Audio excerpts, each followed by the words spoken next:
Yesaya 52 ayat 7. Betapa indahnya kelihatan dari puncak bukit-bukit kedatangan pembawa berita. Dia mengabarkan berita damai dan memberitakan kabar baik. Dia mengabarkan berita selamat dan berkata kepada Sion, Allahmu itu Raja. Yesaya 52 ayat 8. Dengarlah suara orang-orang yang mengawal engkau. Mereka bersama-sama bersorak-sorai. Sebab dengan mata kepala sendiri, mereka melihat bagaimana Tuhan kembali ke Sion. Yesaya 52 ayat 9. Bergembiralah, bersorak-sorailah bersama, hai reruntuhan Yerusalem, sebab Tuhan telah menghibur umatnya, telah menebus Yerusalem. Yesaya 52 ayat 10. Tuhan telah menunjukkan tangan yang kudus di depan mata semua bangsa, maka segala ujung bumi melihat keselamatan dari Allah kita. Yesaya 52 ayat 11. Menjauhlah, menjauhlah, keluarlah dari sana. Janganlah engkau kena kepada yang najis. Keluarlah dari tengah-tengahnya, sucikanlah dirimu. Hai orang-orang yang mengangkat perkakas semua Tuhan. Yesaya 52 ayat 12. Sungguh, kamu tidak akan buru-buru keluar dan tidak akan lari-lari berjalan. Sebab Tuhan akan berjalan di depanmu dan Allah Israel akan menjadi penutup barisanmu.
Mari kita berdoa.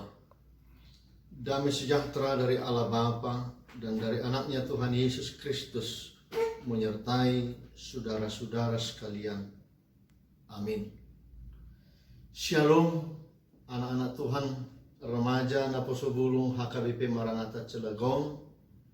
Kabar baik, berita sukacita untuk kita hari ini terambil dari kitab Yesaya pasal 43 ayat 1 sampai 4. Demikian firman Tuhan. Tetapi sekarang beginilah firman Tuhan yang menciptakan engkau, hai Yakub, yang membentuk engkau, hai Israel. Janganlah takut, sebab aku telah menebus engkau. Aku telah memanggil engkau dengan namamu. Engkau ini kepunyaanku. apabila engkau menyeberang melalui air, aku akan menyertai engkau, atau melalui sungai-sungai, engkau tidak akan dihanyutkan. Apabila engkau berjalan melalui api, engkau tidak akan dihanguskan, dan nyala api tidak akan membakar engkau. Sebab akulah Tuhan Allahmu, yang Maha Kudus, Allah Israel, Juru Selamatmu. Aku menebus engkau dengan Mesir, dan memberikan Ethiopia dan Sheba sebagai gantinya. Oleh karena engkau berharga di mataku, dan mulia, dan aku ini mengasihi engkau, maka aku memberikan manusia sebagai gantimu, dan bangsa-bangsa sebagai ganti nyawa. Demikian firman Tuhan. Saudara-saudara yang dikasihi oleh Tuhan Yesus Kristus, apa kabarnya hari ini, saudara? Apa kabarnya di tengah-tengah mewabahnya virus corona COVID-19? Apakah saudara merasa bosan di rumahmu? Apakah saudara merasa terkungkung? Atau apa yang saudara lakukan di masa-masa stay at home pada saat ini? Saudara-saudara, atau mungkin saudara sudah rindu beribadah di gereja Tuhan, atau saudara sudah rindu ikut beribadah PHD di Ruko Istana Cilegon. Memang inilah saatnya, saudara, bahwa sesungguhnya kita mempunyai waktu bersekutu dengan Tuhan, walau kita tidak boleh bersama-sama berkumpul. Karena sejatinya, saudara, firman Tuhan tidak dapat dihempang oleh apapun, dibatasi oleh apapun. Tidak dapat dibatasi oleh ruang dan waktu. Saudara-saudara, bagaimanakah kita menjalani hidup ini? Kita harus jujur, saudara, betapa dahsyatnya virus corona COVID-19 ini. Begitu mematikan, saudara-saudara. Hampir seluruh bangsa, negara di dunia ini menghadapinya. Kita harus jujur katakan, mungkin kita takut, kita khawatir, kita cemas. Bahkan ketika orang batuk saja, banyak yang menyingkir, saudara-saudara, lari dari orang yang batuk tersebut. Tetapi firman Tuhan menyapa kita hari ini. Janganlah takut, engkau ini kepunyaanku. Janganlah takut, engkau berharga di mataku. Sabda Tuhan, firman Tuhan, betapa meneguhkan sekali, saudara-saudara. Kebenaran firman Tuhan hari ini menyatakan kepada kita, apapun yang terjadi, apapun yang kita hadapi, Tuhan satu-satunya penebus. Inilah seruan firman Tuhan kepada kita. Inilah yang menjadi pegangan hidup kita di tengah-tengah situasi yang sangat mencemaskan ini. Saudara-saudara, di dalam Yesus Kristus, firman Tuhan menjadi jawaban kepada kita. Firman Tuhan menjadi keteguhan hati bahwa sesungguhnya kita adalah kepunyaan Tuhan. Bahwa sesungguhnya kita adalah milik Tuhan. Ketika kita punya Tuhan, kita milik Tuhan. Bukan milik dunia ini. Bukan milik virus COVID-19. Kita sesungguhnya, saudara-saudara, sepatutnya bersyukur kepada Tuhan.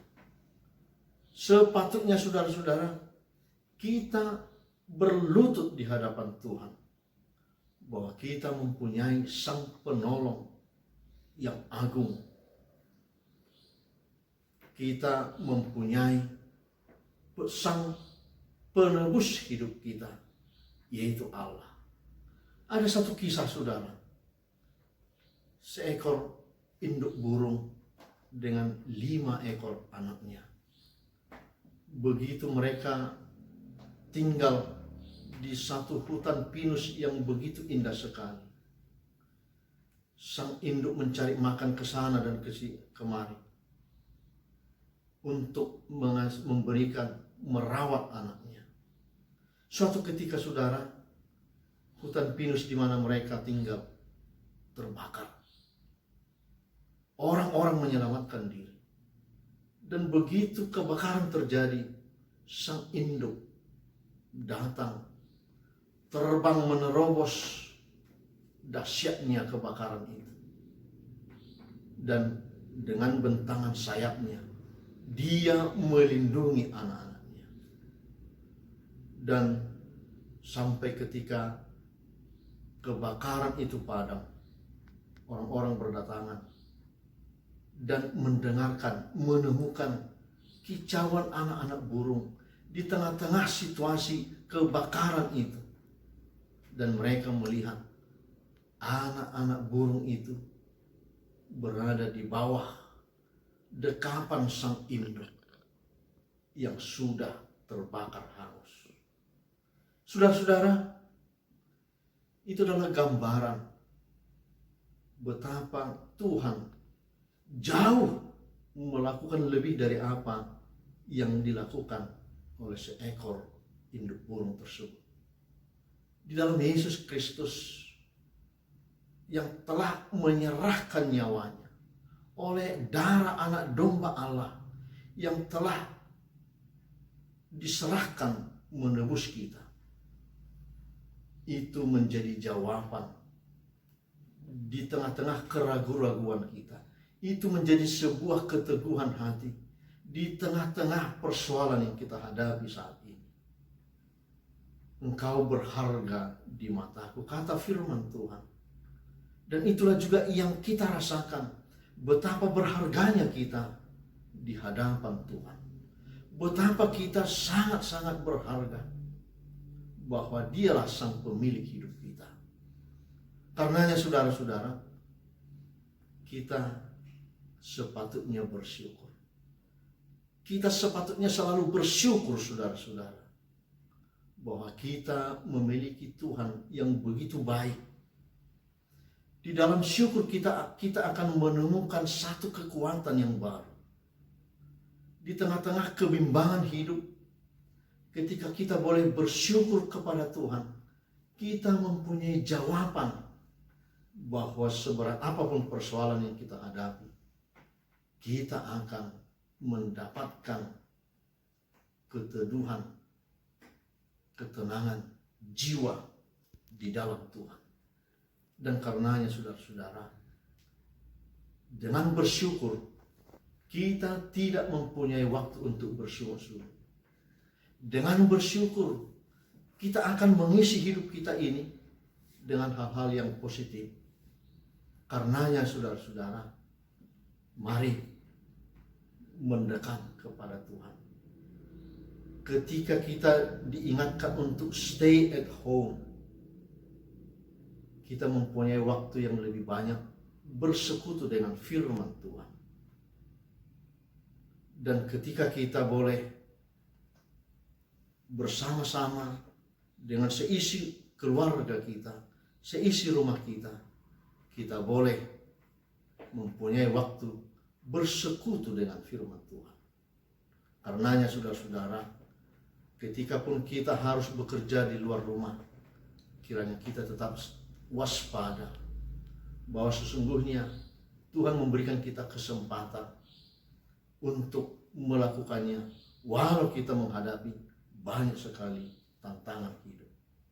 Firman Tuhan katakan, bertekunlah dalam doa, dan dalam pada itu berjaga-jagalah sambil mengucap syukur. Kolose 4 ayat 2. Kiranya Tuhan memberkati kita, saudara. Tuhan memberikan kita jawaban di tengah-tengah semua persoalan hidup kita. Dia sang penebus dan penolong hidup kita. Amin. Mari kita berdoa.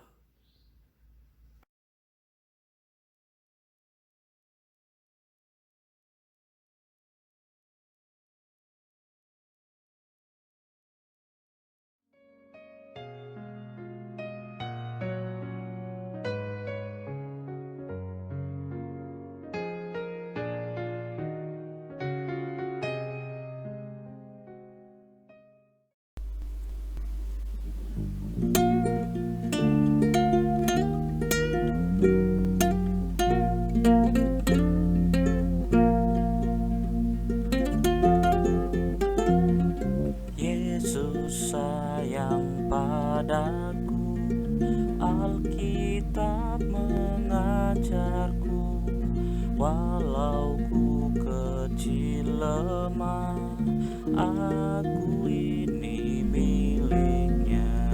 Yesus Tuhanku sayang padaku, itu firman-Nya di dalam Alkitab.